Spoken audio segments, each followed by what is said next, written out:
So, I don't have a title for my talk because I'm kind of a big believer that titles don't matter. Whether it's your job title, title of a presentation, title of a book. You know, it's what you get out of the things, not where you go, not what it is.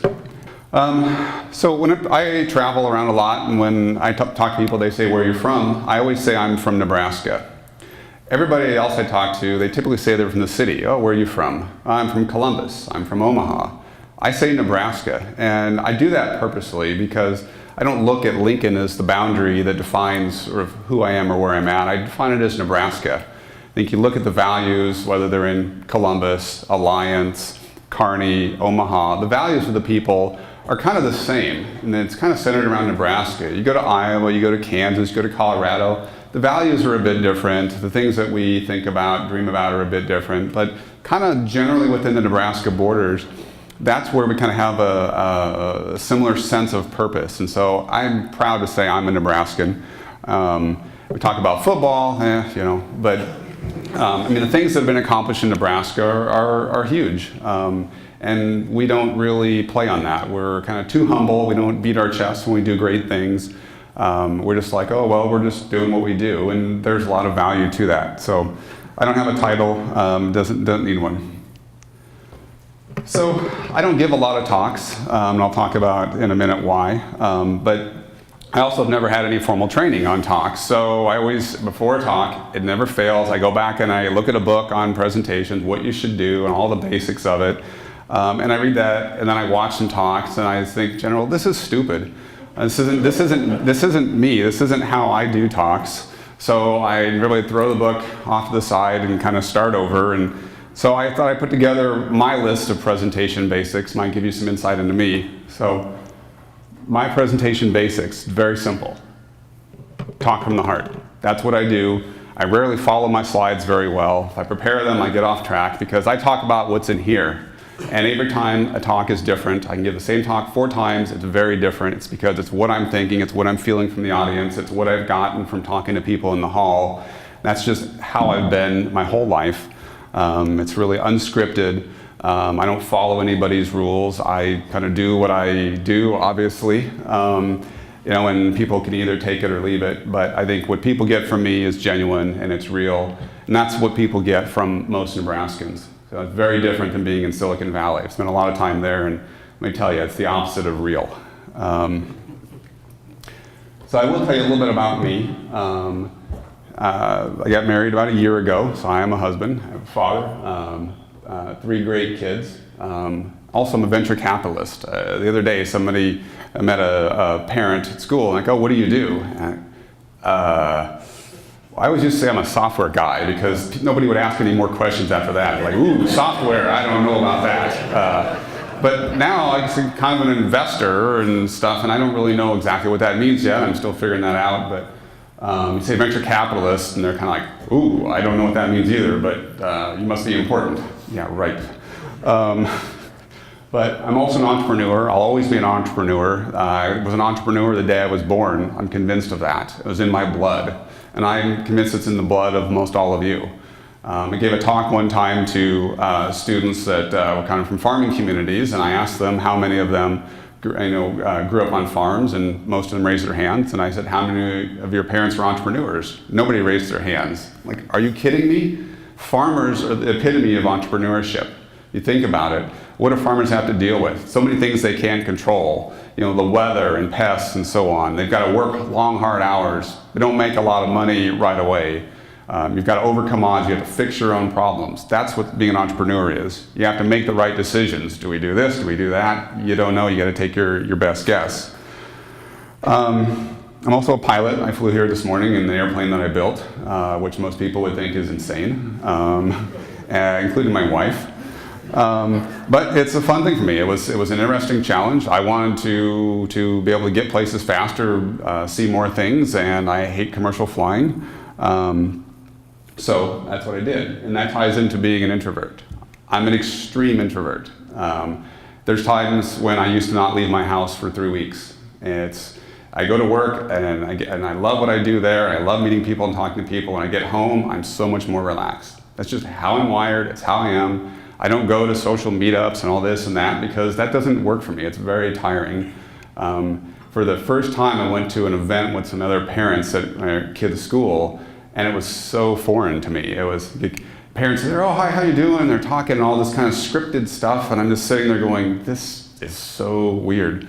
But I just look at it like, I am who I am, and I'm an introvert. But for those of you, especially students, came from around Lincoln, wherever, those of you that are generally quiet and whatever, and you think, oh, I gotta find a job after I go to college and work somewhere and stay in the shadows, you can start your own company, because I guarantee you I'm more of an introvert than you are.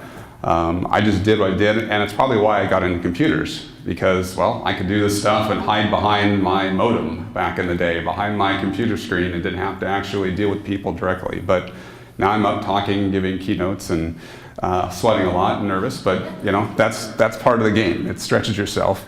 And also, I'm a life student, I say. I always want to learn. Everybody I talk to, I learn something from. Maybe it's good, maybe it's bad. And I'm always kind of a big kid. It's just, I always have fun. I'm never going to take life too seriously. I don't have time for that. A question I get asked a lot is why am I in Nebraska? Why am I still here? Why am I not in New York or Silicon Valley or whatever? And so people ask questions. Oh, well, maybe it's because you were born there, you stayed there, whatever. The answer is really simple. Nebraska is where I belong. I believe that wholeheartedly. I could live anywhere I wanted to live. And Nebraska is where I want to be. I live outside of Lincoln. I don't want to live in Lincoln, like outside of town on an acreage, but this is my home. This is my heart. This is where I connect. I connect with the people in Nebraska. I connect with the environment in Nebraska. This is my place. I will always be here. I'm fortunate, I think, because I felt this connection my whole life. A lot of people, they'll go off to college. They want to get away from Nebraska because they haven't built that connection yet. But a lot of times, go off, you go to college, you get a job, you get married, you have a kid, you're sitting in Silicon Valley somewhere in an apartment getting ready to enroll your kid in school that's an hour away, and you start thinking, wait a minute, this sucks. This is not where I want to be. Where's the backyard with the swing set for my kid? Where's the school down the street? Where's the friends there that they can run across the street to? And then the light bulb goes on, and it's like, wait a minute, now I know what Nebraska has for me. I've seen that time and time and time again. But the problem is always, well, I'd love to come back to Nebraska, and the but is, I have a great job, making lots of money, got a great career, I'm making an impact. Well, where could I do that in Nebraska? And we don't really have a great answer in a lot of cases. That's the heart of why Nebraska Global came to be. It's that we want Nebraska to be a place that people, they can leave and they can come back to. It's a place that people can stay. It's a place that people can come here. We picked the name very purposefully. So the talk is supposed to be about software ecosystems, and I could talk for days, literally. And I could talk for days about entrepreneurial ecosystems as well. But so one of the things when we talk about business and entrepreneurship and all of this, the only thing I really know is software. I don't know about building telecommunications companies, or I don't know about real estate companies. So I talk about software companies, and a lot of things that I'll say in your industries, you may go, well, that doesn't make sense. It probably doesn't, but I only have a filter for software and other technology, so that's kind of how I characterize it. So trying to weave this into a half an hour talking about software ecosystems, I have to kind of filter it and cut it down and try to slice it different ways, and I kind of struggled with it, honestly. But the way I kind of chose to do it for this presentation was to break it up into, there's kind of 3 components that we'll talk about in software ecosystems. Startups themselves, you obviously have to have startups and companies building if you're going to have the ecosystem. You have to have a community, and there's a lot of pieces to that, and you have to have entrepreneurs. So we'll talk a little bit about the components of startups. You have to have ideas. You can't have just one idea, because typically that idea is not going to pan out. You're going to have to pivot, you're going to have to adjust it, and your first idea is probably not going to be the best. You've got to have a free flow of ideas, and that requires kind of a mindset of things. Oh, I'll just try this, I'll try that, do whatever. You have to have people that are willing to be the founder of the company. You can be an entrepreneur and not be the founder of a company. Tell you that employee number 3 at PayPal, guarantee you that person was an entrepreneur. They were taking a chance, they were taking a risk. They weren't the founder, that's okay. But you do have to have that one person that says, all right, we're doing it. In the case of Nebraska Global, that was me. That's tired of talking, we're doing it. There are plenty of those people out there, sometimes they need a push. And for the young people in the audience, don't wait till you're 30 to do it. Don't wait till you're married and have kids, because that would just become excuses to say, oh, well, I can't do it now. I need to save a paycheck. I can't do it. I don't think you should do it while you're in high school or necessarily college either, but it's never going to get easier for anybody. You need a strong team around you. You can't just have 1 or 2 people. You have to have a team. And the team could be employees, could be people in the community, it could be whatever, but you have to surround yourself with a team. The Navy SEALs, they have a saying, and I don't remember it exactly, but it's basically that something about individuals compete, but teams win. That when the Navy SEALs go on a mission, it's not one person that's going to succeed, it's the whole team. And if one person fails, the team fails. Team is very important to them. I also put sales and marketing up there, and I'll talk about that a little bit later, but that's often forgotten in starting a company, especially a software company. Oh, I have a great idea, let's go do this cool thing, and well, we'll figure out the sales and the marketing later, but without sales and marketing, you got no money coming in, you're stuck. I've seen that time and time again. You need advisors and mentors, and I see those as 2 very distinct types of people. Mentors are somebody, they will always help you, they'll always encourage you, they'll always be positive with you. An advisor will tell you, that's a bunch of crap, and they will challenge you in different ways. You need both of those kinds of people. Mentors will help you grow as a person, help you grow in how you think. Advisors will keep you from driving off the cliff. You also need investors, obviously. It could be yourself, could be family, could be professional folks, whatever, but you've got to have money to build a company. There's not a lot of companies that grow without it. We got a friend who started a company back in Lincoln 20-something years ago, and he made a comment. He said, our first customers were our investors, but that's pretty rare. Typically, you've got to go raise money, get somebody to bet on what you're going to do. Okay, the communities. This is the part where I probably spend most of my time. There's a lot of things that a community needs to provide for a startup ecosystem to thrive. And community, my wife asked me last night, she's like, what do you mean by community? People use community all the time. Well, this school community or this community or that community, it doesn't matter. Community is kind of a collection of people, of things that are somewhat like-minded. So I say Nebraska is our community. There we go. But the community is what's going to really support that, the startups, support the entrepreneurs. You've got to have thriving businesses in the community to pull some employees from. You've got to have thriving businesses with executives that can give you advice. People that have built successful businesses tend to know a lot more than you do when you're first getting started out, and that's okay. You can learn from them. You've got to have that.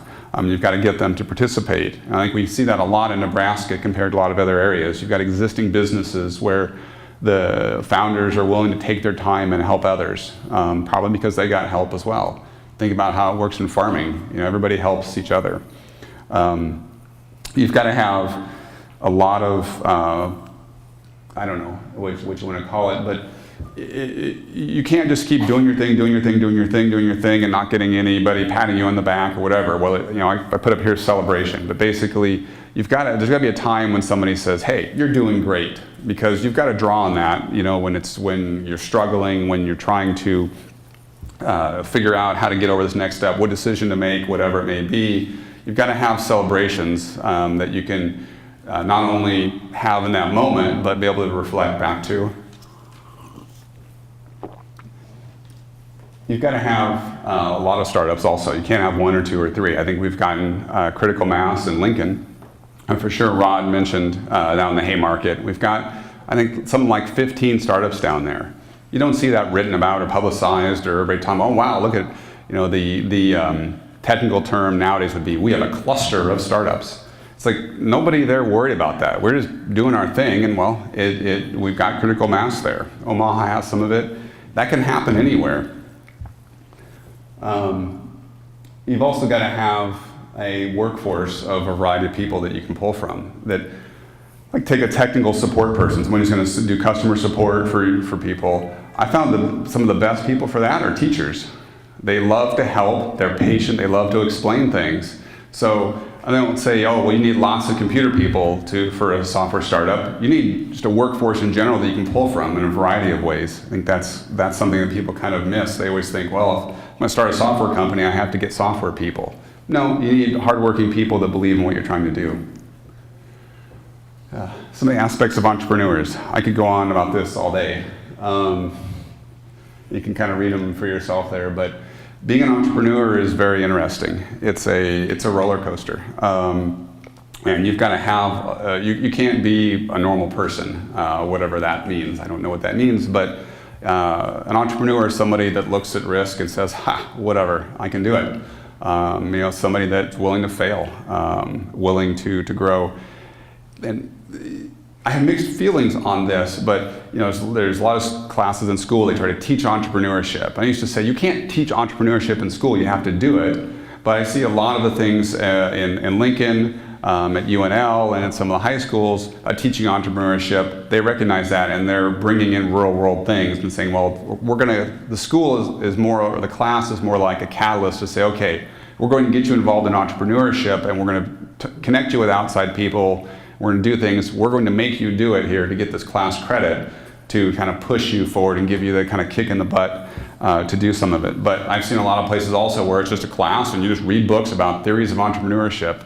That doesn't work. I mean, theories are great, but when you actually try it, when you actually see it, when you actually work with people, that's important. But for anybody in the room, especially young folks, if you think you might want to start a business someday, think you might want to be part of a startup, then today, when you're done here, go find some startups and contact them and say, hey, I want to intern, or I want to come in and talk to people, I want to learn. I guarantee you they will let you do it. We get kids all the time that contact us through a variety of ways and say, hey, I want to job shadow, or I want to come learn what it's about. Of course we let people do that. But to take any successful business in your community and go contact the owner of the company or the president of the company, to ask them, say, hey, I want to learn about business. I want to learn about this field. I want to see what it takes to do this. Would you spend some time? I guarantee you they will tell you yes.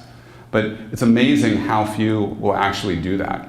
I kind of have mild Asperger's, and so I don't really quite have the same filter as other people. But when I was 16, I was using some computer software and I was having problems with it, and I had pirated the software. I hadn't paid for it. I'm 16. I don't have the kind of money to buy it, so I kind of stole it.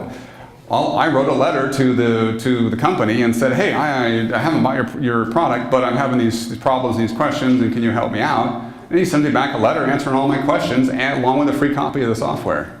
And I didn't get it that you can't do that, that whether it's being naive or whatever, but everybody creates mental barriers for why they can't do something. And forget that, you can do it. I mean, anybody in this room can talk to anybody and ask them questions and try to learn, and you would get help. It's just knock that barrier down. I'm an introvert, I can do it, you can do it. The other thing you have to have, all the stuff I talked about and you saw up there, whatever, you got to have lots of it. You can't just have a little here, a little there. You have to have a wide range of it. You also have to have different opinions on it. I'm an extremely opinionated person, as those of you that know me do. But it's because, well, this is what I think, this is what I believe in. But I don't believe I'm always right. I don't believe that there's always one right answer. You have to have lots of people with different visions, different opinions on things, different strategies. You're just covering the bases there. I mean, there's plenty of companies that my firm won't invest in, they're getting invested in. And that's great. I don't look at it and go, geez, they're stupid. What are they doing? This company's not going to make it. No, they have a different lens they're looking at, and that's good. But a lot of times, you'll get, especially in smaller areas, well, it's one person who's the most vocal, that's their idea, it's their way or the highway, or even Omaha in some cases that way. But no, you have to have lots of opinions, lots of ways of doing things. You have to, that brings resiliency. That if the only companies that were growing in Lincoln were the ones we invested in, that would be a mess. So you have to embrace that there's different opinions. But you still have to have some form of commonality, some base you can fall back to. Like, why are you trying to do things? I think if you get too much disparity, then you just get randomness. So while there's difference of opinions, you got to have something that kind of ties it all together. So I think that people don't spend enough time thinking about, what they are. That's different than who you are, whatever. And then what do you want to be? Obviously, okay, it's pretty simple to break it down the way I've got it here. Obviously, we have students here, and I keep looking at the students here because it's so awesome. And I can think back 5 years ago, every conference I went to, there were never students. And now every conference I go to, there are students. This is incredible. And for students here, you're getting opportunities the kids before you didn't have. You're getting to go to events that only adults, whatever that means, go to. You're getting exposure to things far earlier in life than people of my generation.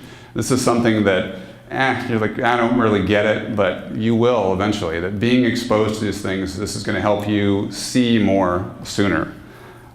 Perspective is an amazing thing. For those of you that are older here, you always know. It's like later you look back and go, now I get it. It's like you get to get it now. But it really doesn't matter who you are, whether you're a researcher at the university, whether you work at an economic development firm, or work for a city, or you're retired or whatever. You just understand what you are and where you can fit. Because it mostly comes down to people. Ecosystems are all about people, the types of people you have, not necessarily how many people you have. I always like to say in Nebraska, we're population challenged. We have about 1.7 million people. In the general sense, that's a small city. We have it spread across this entire state. We're always going to be population challenged. And this, I didn't make up that term, Tom Osborne did. But you overcome it. It's about quality, not quantity of people. It's about understanding where you can fit, where you can participate, where you can actually get involved, where you can be a contributor, be an impactor on things. You don't have to sit by the sidelines. We have 1.7 million people, but what if all of those people actually got involved in software, got involved in business, got involved in helping their communities? Make a huge difference.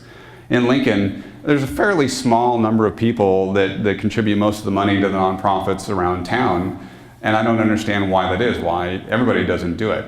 And you think, a small number of people, it's all the rich people. Generally, it's not. It's people that are kind of middle income. But I always say, what if everybody got involved? At Nebraska Global, we've got I always joke, we have mandatory volunteering. Basically, everybody is strongly encouraged through our culture to participate in volunteer activities, whether it's giving blood, which I did yesterday, whether it's going to the zoo, cleaning up, whether it's volunteering, helping on IT work, at the soup kitchen, doing some whatever, it doesn't matter, but get involved with the community, help others, and you can learn and grow. And there's a metric that says, okay, volunteer work is worth like $12 an hour or some such thing. We've done over $1 million worth of volunteer work since we started 3.5 years ago, and we're small. I think, well, what if big companies could do that? What if companies with 500 employees, 1,000 employees, could get that same level of involvement, the differences you could make in your community? It's the same with just whatever you do. If you want to say, look, okay, I'm retired, but I want to get involved in startups. Well, find some young folks, talk to them, engage them, participate with them, and vice versa. So I'm going to talk about what I kind of deem the 3 phases of startups. I made this up about 6 months ago, and it's kind of stuck with me. It kind of came from just reflection on watching a lot of startups, watching news about startups, talking to people in startups, and going, I think most of them are missing something, or at least if they're not missing it, I'm not seeing it right. So the first phase, that's from when you have your idea to when you're building your product and you finally deliver it, whether it's a website or a mobile product or whatever, you finally got it done and it's out there. That time is fun, it's cool, it's like, wow, I'm building this awesome thing and I got some money and look, I got funding, we're having a launch party and have all these people that are excited and I'm a CEO and I'm doing a startup. I never understood what that meant. I'm doing a startup. I don't get it. It's like, are you building a company or what are you doing? But that's the time that everybody wants to get involved. Everybody wants to go work at a startup because it's cool and fun and it's sexy and we're building this and there's no limits and the ideas are boundless and we're just going to go, go, go. Then you get to the next point. Well, geez, now we have to sell this. Now we have to get money coming in. I'm exhausted and we spent all our money, but well, once we ship, everybody's going to buy it because this is so awesome. It's so perfect. We're going to have 1 million customers on day 2. We're going to totally put Amazon out of business. That's what everybody kind of thinks. You have to have that exuberance to get through phase one, to do it, to say, look, I'm going to do it. If you think, I'm going to do this and it's going to be really hard, you won't start. So the only people that start are the ones that are overly optimistic. But then you get to that point where reality sets in and it's like, wow, it's available, but no money's coming in. We got no advertisers. Nobody wants the product. What's going on? And the next day comes, no sales. And the next day, like, oh, this sucks. That's the time when you really find out if you're an entrepreneur. You really find out if you've got what it takes. It's also the time that can be the most rewarding. So when you've got to make decisions that are completely gray. In school, I talk about, you take a test. They gave you all the information before the test. Read this book, it has all you need. They ask you questions. The questions have basically yes or no answers. You know if they're right. You take the test, they give you the answer, you know how you did. Where in life does it work that way? It doesn't work that way in a startup. I have to say that when you go into a startup, black and white is now gray. You don't know what the right decision is. Should we reduce the price of our product to get people to buy it? Should we double down on advertising? Should we abandon it and try a new product? You don't know. It's kind of a lonely place to be. Like, I don't know. I thought this was going to be perfect. That's where the advisors and mentors and the support comes in. But you should use them before that. You should use them when you first get started. Make sure that you don't completely miss your target. So one of the things that I try to do in guiding startups is, your idea is great and whatever, but let's tone it down a little bit. Let's kind of aim a little farther over here. It's kind of like seeing, ahead of where that entrepreneur can see. There's value in being naive. You don't see what the problems are going to be. You just see potential. And my job, from being kind of old and a curmudgeon, is to say, well, wait a minute here. Let's be careful here, because this is going to be a challenge, and your customer could pivot, or you're not going to suddenly get this many sales. It's amazing how many business plans I've seen where we're going to have 5 million in sales the first year. It's okay. Well, how long is it going to take to make each sale? And how many salespeople are you going to need? And this and that. And you're like, oh, well, we're going to need 114 salespeople, and so on and so on. Like, well, that's not going to work. So let's rework your business plan and come up with something more realistic. But this is the hard time. You have to make all kinds of decisions. You have to pivot. You have to just trudge through it all. It's like the worst time of your life. And then maybe you get to phase 3 where you are profitable. You've figured out, you've cut your costs, you've let some people go, unfortunately. You've made changes, you've made compromises, you partnered with your enemy. You're finally there, you've scraped and struggled, and we're now able, bringing in more money each month than we're spending, finally. Now it's great. You can turn around, you can look back, and you can say, now I get it. Now I see what this startup thing is all about. And all of the people that have come along during that, all the people that followed that founder, all of them that joined along, they get it too. Those are the people that I'm going to invest money in. They know what it takes now. Once you're profitable, and it's great. Okay, do you take all that money? Do you grow faster? Do you sell your company? What do you do? And that's one thing. I haven't talked about selling your company or exiting. I hate exits. It's amazing. I'll go to a conference and it's almost like a badge they wear. Oh, I've had 12 exits. I've had 3 exits. And it just hit me one time in talking to people, because I'm kind of unfiltered and it's just whatever comes out. Guy was talking, oh, I've had 8 exits. And I said, so what you're telling me is 8 times you built a company and other people figured out they could make more money with it than you. Why are you successful? I don't think that's success. That if somebody else can do better than you did, that's not success. But that's the goal of so many entrepreneurs. Oh, I'm going to get an exit. I'm going to make billions of dollars. I'm going to be the next Evan Williams. And yeah, there's only one Evan Williams. There's only one Mark Zuckerberg. There's only going to be one you and you and you. That's the way it is. You don't follow in their footsteps. But an exit means giving it up. I sold one of my companies. Worst decision of my life. That company I sold in 2006, and yeah, made some money and gave some money to the employees, and that was all cool, I thought. But earlier this year, they closed the office. And it was a company in Lincoln, and they closed it up. And well, what's left? There's nothing that I can look at and point to and say, wow, I created that. It's gone. And I saw that coming. That's one of the reasons I started Nebraska Global. I want to help build things that are going to be here. It's one of the things I admire about people that build buildings. This conference center is going to be here still in 50 years. The things I created, they're gone. There's nothing to them. It's one of the things about having kids that's great as well. Kids grow up, you get to watch them your whole life. I get to look back and say, wow, all I did was make some money for some people. Nebraska Global is going to be different. We're going to build companies that are going to stay here, they're going to be here, they're going to grow, and they're going to be the models for other people. So exits, I don't know. I don't see that as success necessarily. So why create a startup? Sounds hard, sounds like it's not a lot of fun, but I'm telling you, there's nothing like building a startup, whether you succeed or fail. It's like having a child. There's nothing else like it. A lot of the time it sucks and it's frustrating. You're pulling your hair out and the kid's a teenager and your parents are yelling at, why? But it's because of those moments here and there, the moments that you give to your parents that they can't get any other way. The moment of having a child and you look in their eyes when they've accomplished something, whether it's their first steps or they scored a touchdown in a football game or they aced this test or whatever. Those moments make it all worth it. It's the same with startups. It's like there's the moments in there, you're like, this is why I did this. And that's the meaningful things. If everything is just great and roses and sunshine, it doesn't mean as much to you. But when it's hard and it's tough, and the times that you succeed, you can look at that and go, wow, it's so much more special. It tastes so much better then. I mean, you literally can taste it at that time.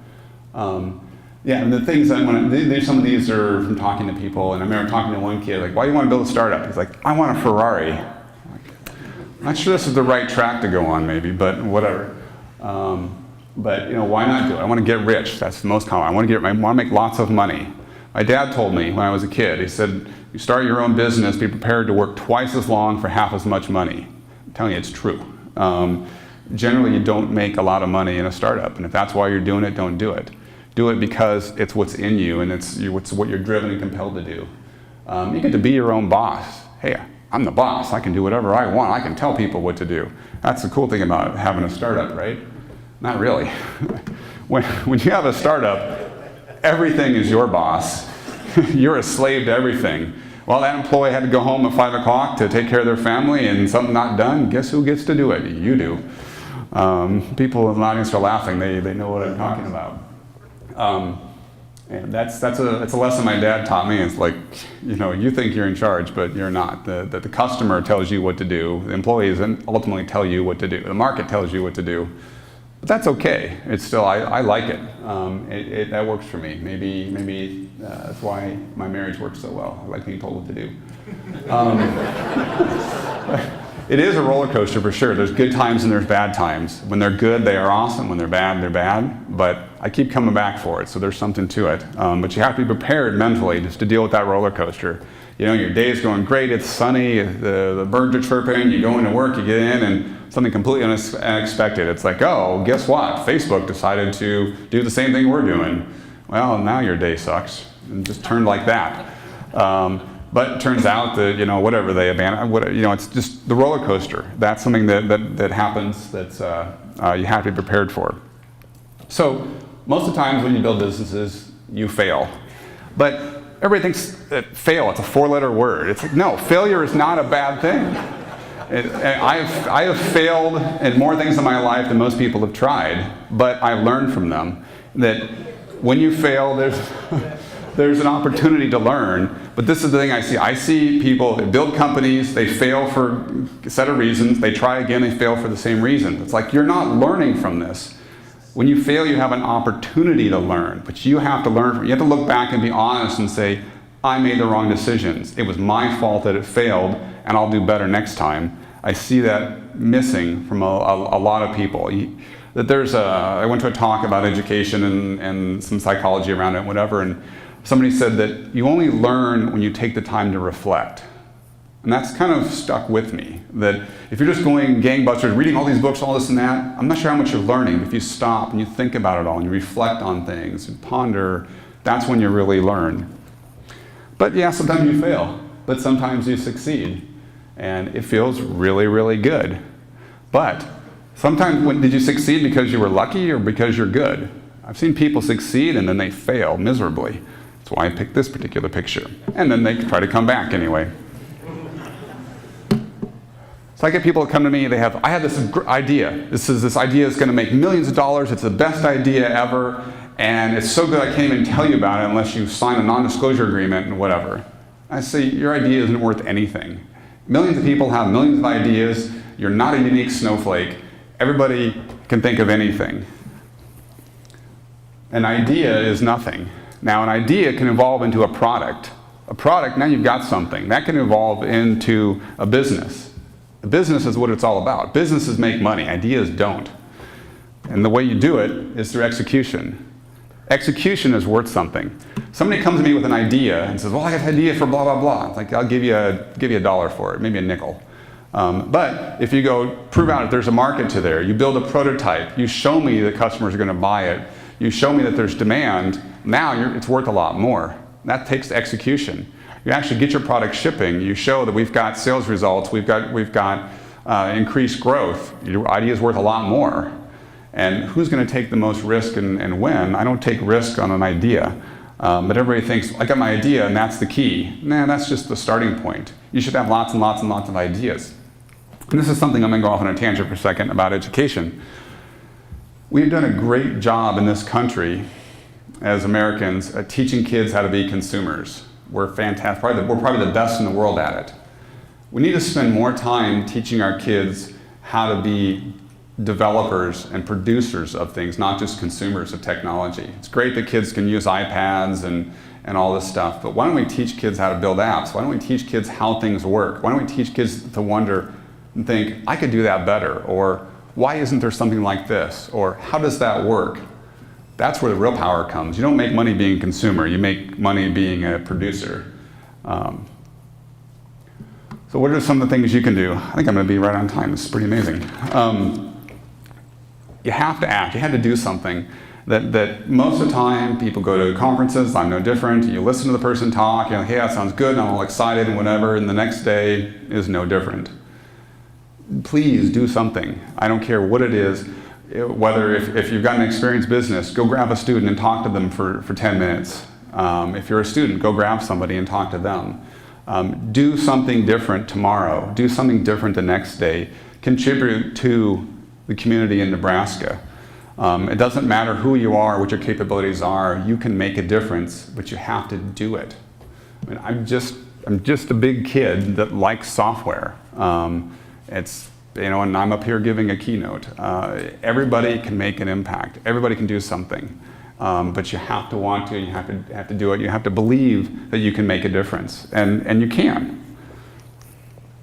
So some of the kind of most important things, I think, the top one is clearly the most important to me. It's one-on-one.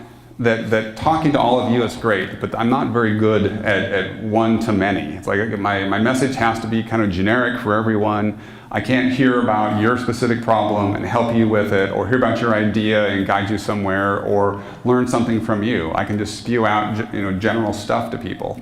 One-on-one communication, one-on-one help is so much more powerful, and we don't do enough of it. Business leaders getting involved. I've harped on this probably 12 times now, but then that's so key, that people that have had success can help those that haven't yet had it. Don't stop learning. You'll learn your whole life. I learn every day. Guarantee there's going to be a dozen things that I learn here today that I'm going to take back. They're going to add to my life, make me a better person. But you also have to be patient. There's so much push at UNL. There's pushes for getting students started, student-run businesses, start businesses. And why do we need kids starting businesses in college? There's plenty of time to start a business. College should be about learning and growing and experiencing. Go work at a startup. Don't start your own company. And high school, the same thing. Take the time. Don't go start a company in high school. Go work at a startup. Whatever you're going to get involved in, build some domain expertise, know about it. It's amazing how many people come to me with an idea for a product. I want to do this thing here. Well, what do you know about the market? Well, I don't know. They're the consumer of it. They're not the developer or builder of it. Learn about the area that you're interested in, become an expert in it. And I think you have to have technical expertise. I'm talking about software, but in a lot of businesses, you can't just have a generic business degree and go start a software company. You have to know how to program. You have to have the technical knowledge. Doesn't matter what your field is, you have to know that stuff in that field. And the person that knows that, that's the most valuable person. That's typically ultimately the CEO of the business, not just somebody that has a business degree. Business degrees are fine, but if you want to start a business, you better really know the technical side and the domain expertise of what you want to do. So, okay, I talked a lot. I said I have a lot of opinions, but form your own opinions of things. What you think you should do, what you think the Nebraska community needs, what you think a startup ecosystem needs. You decide what you think does and do what you think. But always gather as much information as you can. Listen to people, but people have opinions. Nothing I said today is necessarily fact. It's my opinion. There's different opinions. That what's right or wrong, it doesn't matter. But different opinions are different perspectives. It's something that's very important to get, especially when you're younger. Draw your own conclusions. Be yourself. Do the things for yourself. Don't just do what somebody else does because that's what you're supposed to do. That makes no sense. So thank you very much.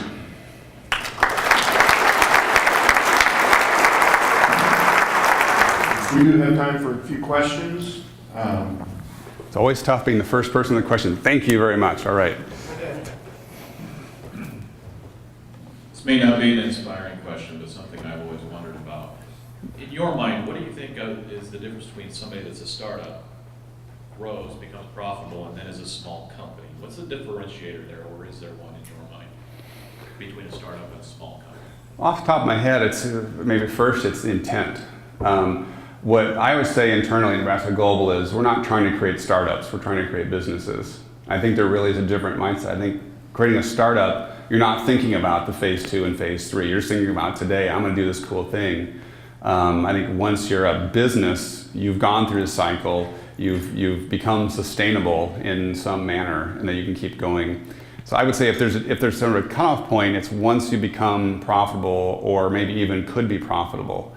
And a lot of people try to look at it and say, well, if your growth is over this amount or you're within a certain number of years, you're still a startup. I think it's more about kind of the mindset or the how the business has matured. I mean, if after 1 year you're sustainably profitable, you're not a startup anymore. I tend to think of startups as having risk in them to some degree. Where an established business, well, it's ongoing. It'll probably be here next month and next month.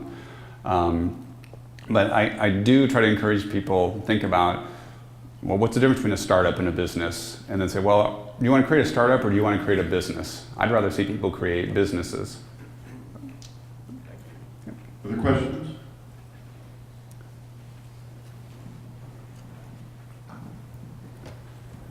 In our world today of investors like yourself and Kickstarter and crowdfunding, what role do you see sort of traditional things like chambers of commerce and small business loans and things like that taking in the world of the startup?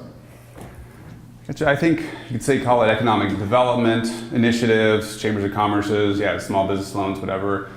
I think that they can serve just as important piece as they did maybe 10, 20 years ago, but a different thing. I think that helping connect people, people that work at a chamber of commerce, they know a lot of people. They're networkers, they're extroverts. They can help connect the startups with the established businesses or startups with potential employees or whatever. They can be a huge sort of network choke point, first and foremost. But also I think making a small business aware of all of the programs that are available, whether it's tax incentives or just, hey, there's a prototype fund or there, whatever things may be available, or hey, make sure that you've got your stuff in line with your accounting and your payroll and all this stuff, and here are people you can work with. I mean, chambers of commerce is usually we're trying to be, well, let's connect businesses with businesses so that we can get this business can serve this business and so on. You can still do that to some degree, but it's shifted a bit. As far as like the small business loans, I don't know a lot about it, but I do think that there is at the federal level, there is a strong interest in shifting kind of the SBA stuff to be more available to startups. Now, federal government moves at a slow pace, or in some cases doesn't move at all, but I've participated in conversations there talking about how do we make the SBA more applicable to startups, because that's where most of the money needs to go. But even in their sense, when they think startup, it's like, okay, if you're under 500 employees. But they recognize, well, there's that initial little seed thing that they need to help with. So I think that we'll probably see individual communities set up initiatives saying, well, we can help. And it's not necessarily with money, but it's really connecting and saying, look, I'm going to spend time with this entrepreneur. I'm going to get to know them. That when you first meet an entrepreneur, I've got one data point on them. But if I talk to them once a month for a year, I've got a trajectory now of where they're going. Are they getting better? and I can figure out where do they need help, where can I connect them to, do I trust them? I think chambers of commerces and economic development groups, they can do that, be involved with the startups and then figure out where to pair them to, whether it's with capital outside and so on. How about a question from a student? Somebody be daring to stand up and ask a question. Come on. Come on. One of you can do it. All right. How do startups and small businesses navigate the issues as far as patents and intellectual properties? What resources are available, or what's the best way to go about that? Okay, so the question was, how does a startup navigate intellectual property issues, patents, copyrights, that kind of stuff? Up in Omaha, there's a firm, and the name escapes me, even though we're using them. No, it's the ones that basically do patents. Kind of, it's like, well, this fee will do your patents. I was thinking it was Advent, but I can't remember. But anyway, you could find it. I think it's important to look at filing patents. It's not that hard and not that costly to kind of get an initial thing done. There's a thing called a provisional patent. That basically you can do a filing, it might cost you $500 and a little bit of your time. Basically the stake in the ground saying, well, here's my general idea, the general field for this patent, and you have a year from there to actually get the patent done. I always encourage startups, get several of those filed and then get your company built. And if you're still around in 10 months, then actually get the patent finished. Then hopefully you've got some money, you've kind of bootstrapped to that point. But initially, a little bit of money, you can work with a firm and get a general provisional patent filed. Copyrights, trademarks, all those. There's lots of online resources that tell you how to properly do that. Whether it's name your company, name your product. Those are easy to do, and you can file yourself for, I don't know, last time I did it was $35, but that was 20 years ago. But that's really cheap, and there were resources online then. There's tons of stuff now. I wish I could remember the name of the firm up in Omaha, but Advent. Okay, yeah, they're very good to work with. They help you at the very beginning because they believe they're going to be there for the actual patent application, and that could cost you anywhere from $10,000 to $50,000 depending on your patent. But $500 now, 10 grand a year from now, very different things, very doable, very bootstrappable. Okay. Got time for a couple more if there are any? There's one back there. Thank you for moving back to Nebraska. What do you think makes Nebraskans particularly well suited for startups? Well, I think if you look at people and you look back in history and look at the settlers that originally homesteaded here, and just why did people choose to stop here versus the people that continued on? Obviously, a lot of people that continued on to California, they were more risk takers, the gold rush, and they were maybe the people that said, I want something bigger and whatever. The people that stayed in Nebraska, that chose Nebraska and chose to stay, realized it was hard to be here. It was an odd place to stop, so maybe they didn't want to take as much risk. But they did have to work hard to stay here. You think about, sorry, I've got my kids going through a whole thing about the settlers, and so this is fresh in my mind. But really, I think you trace back the roots to the people that originally settled here and why they were here, and the ones that made it. 60% of homesteaders didn't make it. So those that did obviously had ingenuity. They figured out how to deal with problems. They overcame things. They just were tough mentally and physically.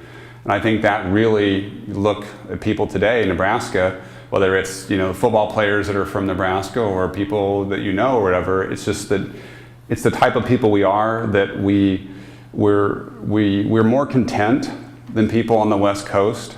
Which I think is important.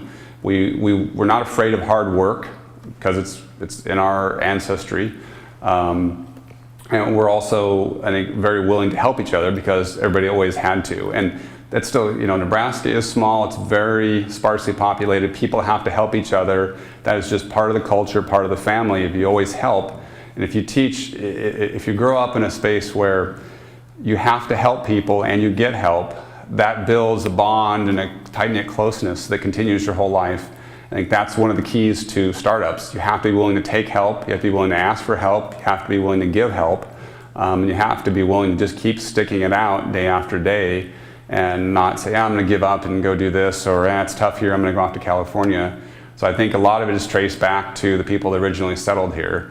And that's not to discount all the people that have come in, immigrants and, and everything, but that kind of was the heart of it. And I think that people that ended up here and stayed here, it's just similar cultures. That's, I think it's just like at a company, you have that the culture of the company, the types of people that it attracts are similar to its founders. It's sort of there's a natural attraction that goes on there, and I think it's the same about this state. Up farther north, I think the people were crazy because it's too cold. So. Okay, one more. Yeah, there we go. Yeah, what are some ways that you think that you marry business in with education? Some ways that you can blend these two entities together? So what are ways I think we can kind of blend together business and education? Well, let's see. Can I do this in 2 minutes? I think the biggest thing is the business community needs to be willing to spend some time with educational institutions, high schools, colleges, whatever. And colleges have to be willing to accept and embrace that education takes place in areas other than when the kid's butt is in the seat. And if both those are willing to do that, then I think that students being able to get class credit for things that they do outside of the class is a first step. And obviously, usually you have that, at least I know in Lincoln, the high schools, you can get 1 class credit for working a job somewhere, but that's not what I mean. But it's like, okay, you're involved in business and you go to a financial services company for a semester and you learn a bunch of stuff and you intern, you get paid a few dollars. The company helps expose you to things and treat you like an employee, not like just a generic resource here, do all the crap work, but actually let's show you what this stuff is. I think it's a give and take. If the student has to take time off of school, they need to be able to get credit for it. If they're taking time off of school, they need an experience that's more than just here, file papers, but let's show you what things really are. In Nebraska Global, whenever we have students come in for job shadowing, they always think, oh, well, I'm going to come in, I'm going to sit with this one person for 3 hours. That's not what we do. We take them around and they meet all kinds of different people. They learn about what their jobs are, what they do, why they work there, and try to give them as much exposure as possible. And a lot of times they're like, wow, I want to come back and learn more. We've done an intern program where we've had students that have worked for us over a semester, and we sit them down right next to the programmers and buddy them up and then they do the real experiences. So it's a give and take on both sides. The company has to be willing to spend some time and a few dollars for students. The school has to be willing to say, learning, we can give credit for learning outside of our walls. Okay. Great. Thank you, Steve. Cool. Yep. Thank you, Rod. Thanks. That was a great kickoff for the conference. Thanks so much, Steve.